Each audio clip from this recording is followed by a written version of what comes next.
Shalom, hari ini mari kita mengalami janji Tuhan di dalam kehidupan kita dan melakukan perintah dari Tuhan di dalam kehidupan kita.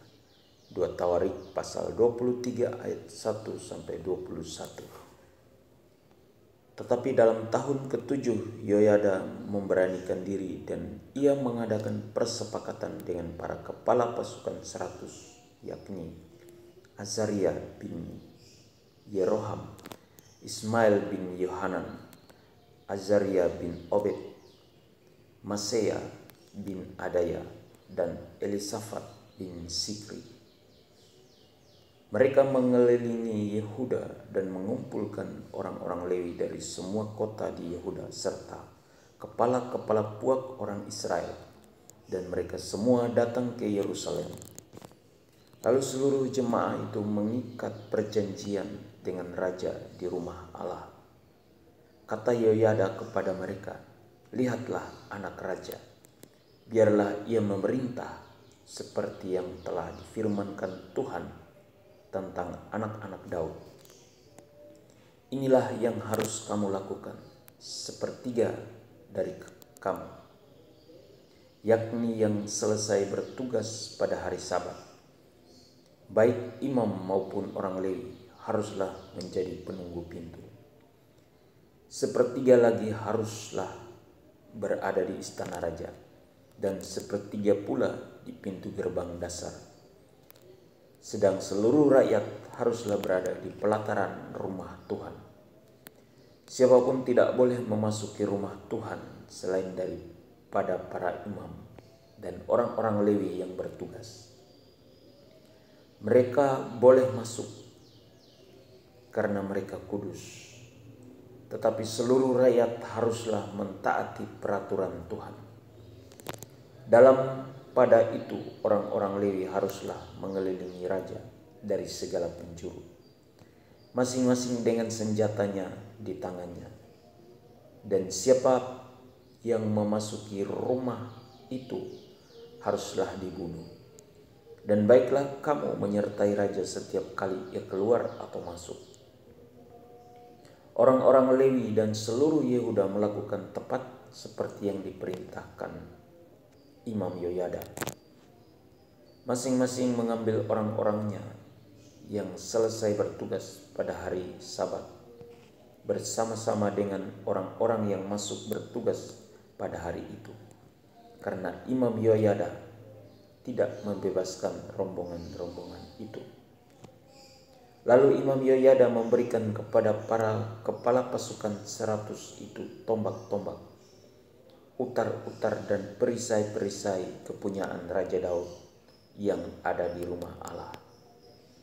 Ia menempatkan seluruh rakyat masing-masing dengan lembing di tangannya, di lambung kanan sampai ke lambung kiri rumah itu, dengan mengelilingi mezbah dan rumah itu untuk melindungi raja. Sesudah itu Yoyada dan anak-anaknya membawa anak raja itu keluar, mengenakan jejamang kepadanya dan memberikan hukum Allah kepadanya. Mereka menobatkan dia menjadi raja serta mengurapinya. Lalu berserulah rakyat, "Hiduplah raja!" Ketika Atalia mendengar petik rakyat yang berlari-lari menyambut raja dan memuji-muji dia, pergilah ia mendapatkan rakyat itu ke dalam rumah Tuhan. Lalu dilihatnyalah raja berdiri dekat tiangnya pada jalan masuk, sedang para imam, para pemimpin dengan para pemegang nafiri ada dekat raja.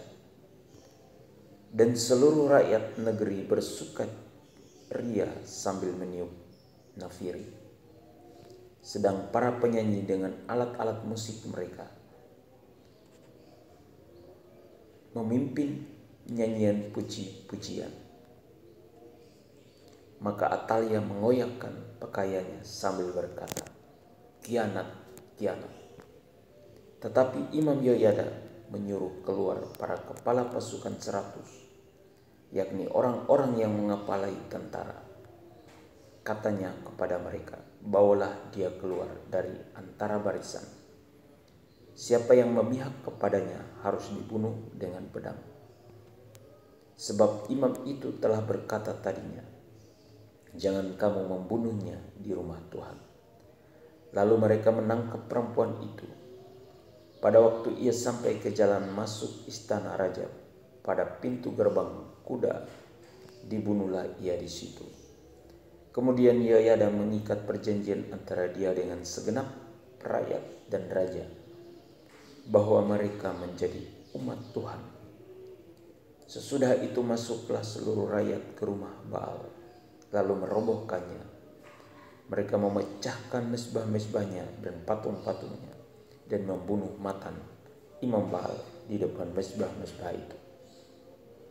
Kemudian Yehoyada menyerahkan pengawasan atas rumah Tuhan kepada imam-imam dan orang-orang Lewi, yang telah dibagi-bagi dalam rombongan oleh Daud untuk bertugas di dalam rumah Tuhan, yakni untuk mempersembahkan korban bakaran kepada Tuhan, seperti tertulis di dalam Taurat Musa dengan sukaria dan dengan nyanyian menurut petunjuk Daud. Juga ditempatkannya penunggu-penunggu pintu pada pintu-pintu gerbang rumah Tuhan, supaya dalam hal apapun juga jangan masuk seseorang yang najis. Sesudah itu ia mengajak para kepala pasukan 100, para pemuka, para pemerintah rakyat dan seluruh rakyat negeri, lalu membawa raja turun dari rumah Tuhan. Mereka masuk ke istana raja melalui pintu gerbang atas, lalu mendudukan raja ke atas tahta kerajaan. Bersukarialah seluruh rakyat negeri dan amanlah kota itu, setelah Atalia mati dibunuh dengan pedang. Perintah Tuhan. Kita harus mentaati peraturan-peraturan Tuhan dan setia menjadi umat Tuhan. Janji Tuhan hari ini untuk kita, yakni sukacita dan damai sejahtera memenuhi kehidupan kita. Amin. Tuhan Yesus memberkati.